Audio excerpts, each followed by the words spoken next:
দুর্গাপুরে এনআইএ অভিযানে গ্রেফতার এক মানব পাচারের অভিযোগে ধৃত লেবার কন্ট্রাক্টর। ভোরে দুর্গাপুরের মেন গেটে এলাকায় তল্লাশি এবং ইতিমধ্যেই পাকড়াও করা হয়েছে লেবার কন্ট্রাক্টরকে। আমাদের সঙ্গে অর্পণ রয়েছেন প্রতিনিধি। অর্পণ, কে এই লেবার কন্ট্রাক্টর এবং তার বিরুদ্ধে মূলত কি অভিযোগ?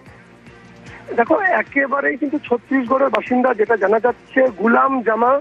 তিনি বেশ কয়েক বছর ধরে দুর্গাপুরের মেন গেট এলাকায় যে স্টিল পার্ক রয়েছে, নিউ স্টিল পার্ক, সেখানে একটি বাড়িতে ভাড়া বাড়িতে তিনি থাকতেন এবং সেখানে সেই ভাড়া বাড়িতেই কিন্তু এনআইএর যারা উচ্চপদস্থ আধিকারিকরা তারা কিন্তু তার বাড়িতে অভিযান চালায়, স্থানীয় পুলিশকে সাথে করে নিয়ে, এবং তার বাড়িতে কিন্তু বেশ কয়েক ঘন্টা অভিযান চালানোর পরে কিন্তু পুলিশ তরফ থেকে, এবং যেটা সূত্রের খবর যেটা জানা যাচ্ছে, এই গুলাম জামা সে কিন্তু লেবার পাঠাতেন ভিন দেশে, সেই কাজ করতেন এবং তার বিরুদ্ধে কিন্তু একাধিক অভিযোগ রয়েছে।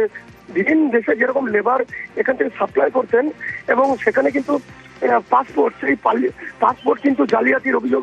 পাশাপাশি কিন্তু এই লেবার ভিন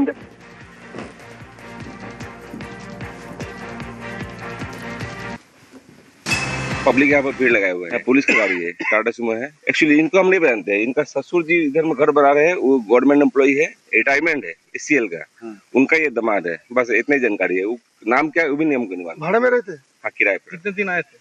ये कितने दिन पहले यहाँ पर आए? 2-3 साल से शायद है।